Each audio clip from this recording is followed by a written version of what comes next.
everybody. I'm back to do my peri-menopause journey update really. This is one of the main things that I did want to journal video because of all the different symptoms I've been having, and I thought it'd be quite useful to see how my mood and things like that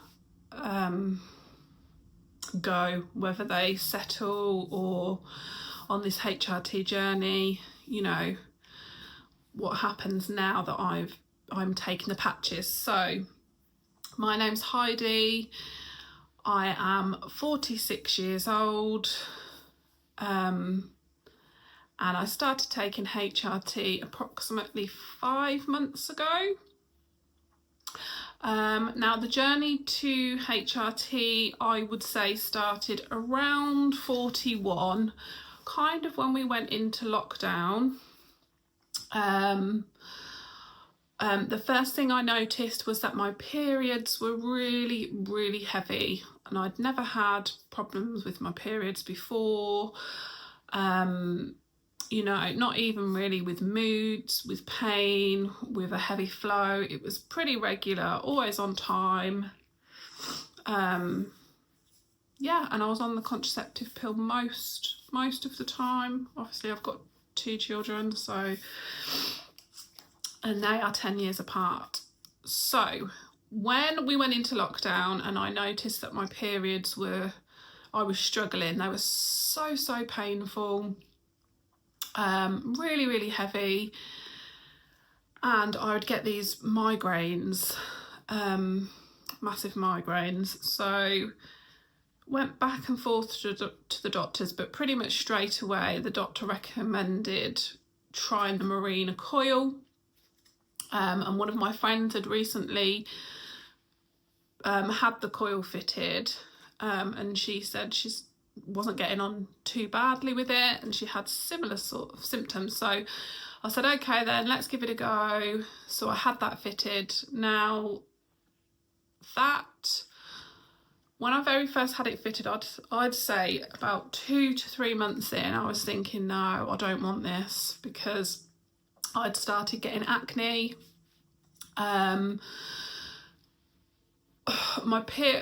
The pain stopped straight away. So really the only reason why I didn't say, actually I want you to take this out, is one, because I know things take so long, especially with your hormones, to actually settle down. So if you put in something in your body, you need to give it, unless you're super poorly, you need to give it some time. And also because the pain had gone and the flow had slowed down, and that was becoming debilitating. It was only because we were in lockdown and I was working from home and I have to sit at a desk that I managed. I'm not sure what I'd have done if I had to go into work. So because that had all subsided, stuck to that. Then I would say I wasn't too bad. But symptoms from that moment that stick out to me now are body aches. So my whole body felt in pain all the time, and I just thought, okay, we've gone into lockdown, everybody's had to stop and slow down. I was constantly go doing school drop-offs, school pickups, basically just managing the household, all those things you do, get yourself to work. As soon as you've done the drop-off, rush back to pick them up, you know, come home, make the dinner, any after school clubs, all that sort of stuff just stopped. And I put it down to, oh, okay, well, this is my body saying I've been in that fight or flight mode, all that time, and actually make the most of it. So yeah, that's what I did. So I'd say mentally I was okay up until probably 2 years ago. So yeah, so the body aches, it was in my ankles. I remember I'd get up in the morning and I'd think, why do I feel like I've done a workout or something? You know, we're very chill at home. We weren't allowed really to go anywhere but walk. So I knew that I was moving my body because we were going out for walks. So that was one big thing. My migraines persisted. So I knew really it wasn't the coil because I had migraines before I went on it. They just kind of stayed the same. But yeah, and then all the other things, I've put some little notes. Oh, we've got 2 visitors. We've got Blossom and Rain walking around wondering why I'm sat on my bed talking to my camera, probably. You come to say hello? Yeah, so they're joining the video. Okay, so yeah, I would say body pain, body ache. Then gradually my hair and my skin went super, super dry. Like, I was thinking, what the hell's happening with my hair? Now, my hair was going grey, but I thought, my greys weren't long enough really to be making my hair dry, and my skin either. So that was another thing I noticed. Brain fog, fatigue. And then I would say a couple of years ago is when the anxiety and the mood set in. So I was anxious about everything. I was anxious about having to go out in the car. I was anxious about having to drive the car at night. I then decided, after loving driving and driving all over the country throughout all my life, basically, I've been driving since I was 20. I decided I didn't want to drive any further than the next town, which is like a 15-minute drive, and if I did, I didn't want to do it in the dark. My daughter started saying, what is going on with you? Like, I don't understand why you're getting anxious about these really random things. And they did feel really random, you know, going out and talking to people. And again, some of it I put down to being in lockdown, because that obviously affected a lot of people mentally, with not being able to go out and stuff. But I knew it wasn't that, because I thought, no, I'm a pretty social person, you know, I don't think it's that. That was a thing. No motivation. Now, the no motivation thing I used to get really upset about, because one of my daughters is 21, nearly 22, so she kind of was doing her own thing anyway, had her own life, but obviously the younger one still needed picking up, dropping off, having play dates, and I just could not be motivated to do any of it. I couldn't be bothered. I almost felt like I didn't care. Like, it was really hard to explain, but like, yeah, I was, oh bless her, she would talk to me, and she's quite lively in her personality anyway, and really chatty, and she, bless her, would talk to me and things, and I would just be thinking, I haven't got the capacity. And you know, I hadn't seen her all day because I'd been at work, and I was thinking, you're talking to me and I just can't cope with it.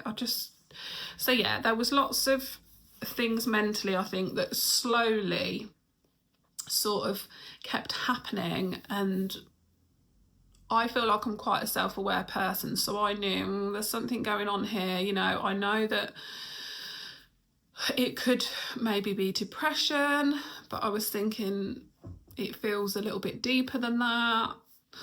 There wasn't anything specific really that I could think of that would, you know, cause me to feel depressed. So yeah, that, and then the other thing was intrusive thoughts. So like, if the girls weren't with me, if my kids weren't with me, I'd be thinking, from the minute they left the house, I'd be thinking of all the things that could happen while I wasn't with them.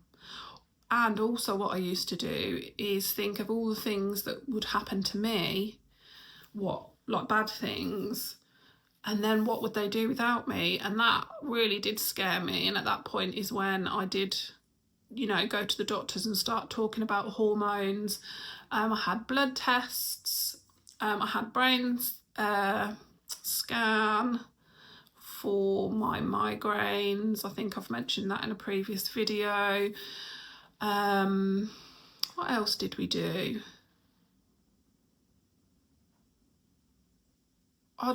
Basically, when you go to the doctors, everyone knows that they always go through a process of elimination of what it could be and on all of this. So I did all of the stuff, the bloods. I've got a mind block now, which is a perimenopause symptoms, because I can't think of the brain scan, but it wasn't an MRI, it was the other one. Yeah, I had both in the end. I had both of the scan. That was all fine. So anyway, it come to about 5 months ago, and I thought, right, I want to speak to a lady doctor. I'm going to tell her all about my symptoms, why I think it's HRT time. And because I'd got to the point where something just needed to change, I thought, I can't live my life feeling super tired, unmotivated about everything, scared to do anything. Like, it was crazy. So yeah, I managed to get a lady doctor, and she was very understanding, and she just basically listened and said, right, well, let's give it a try. So I started on a really low dose, and the HRT that I'm on is estroderm. So that is the size of the patch that I put on my leg, and I have to put a new patch on twice a week. So I'll do Monday and Friday. And I would say within the first 3, maybe 4 weeks, I noticed my mood straight away. It didn't completely lift, and I was skipping around, feeling fantastic.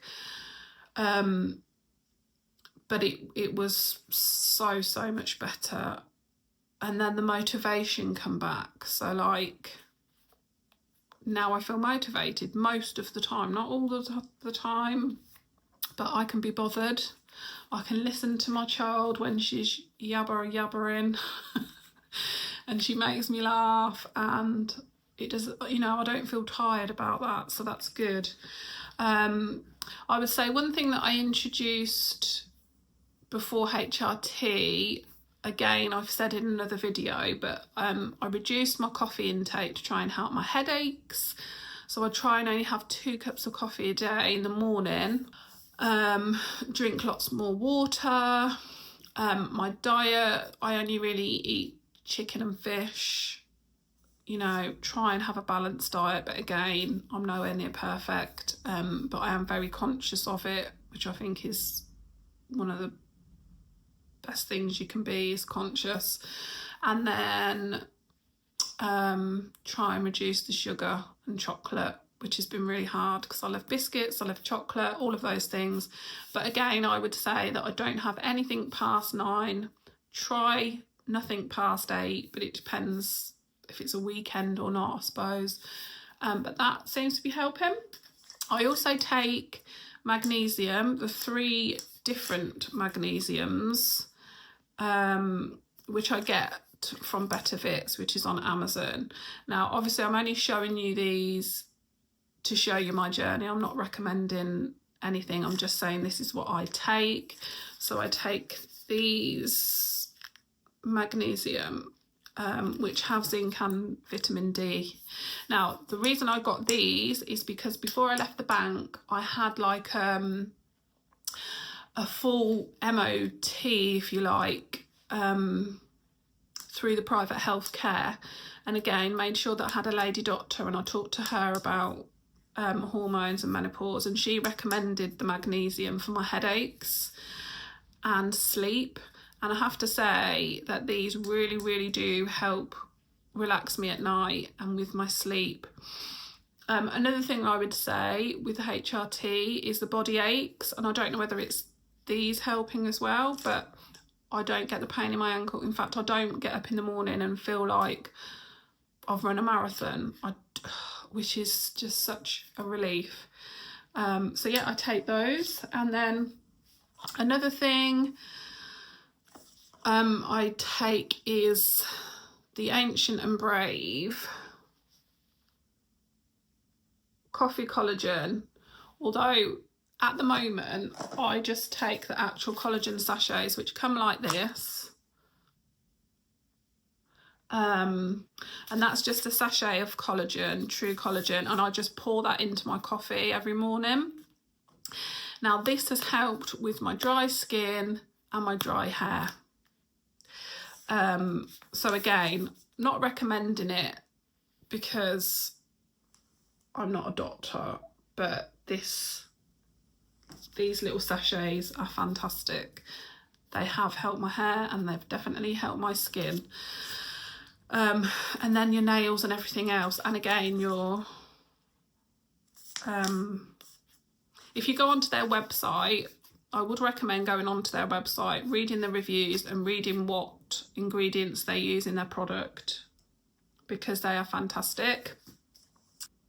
Apart from exercise, I haven't mentioned, but I have in a previous video, I do yoga, which I just do at home. Now that the weather, we're coming into spring, I will be trying to get in lots more walks and running, because I haven't ran since the first YouTube video I put out. It's just been yoga, which is fine. It's still moving your body. But yes, so 5 months in, I'm on my last box of Estroderm now, and then I'll have been 6 months in, and I think that my headaches have improved. Sorry, that's my cat. My headaches have improved, body aches gone. My mood has lifted and I have lots more motivation, which is fantastic. And I'm hoping it's only up from here. So I think maybe if I do, say, a monthly, you know, HRT update maybe. One thing I would say is my periods. I was hoping, because I was on the Mirena coil, that maybe my periods would eventually stop, but they haven't. I had my coil changed because I had to be on that to be able to start the HRT, or you have to be on some form of progesterone. I can't say it, progesterone. To protect your womb. So I had it changed, and then I would say my period is pretty much the same as it was when I first started the coil 5 years ago. So yeah, that's my update for today. I hope it wasn't too boring. Thank you for listening.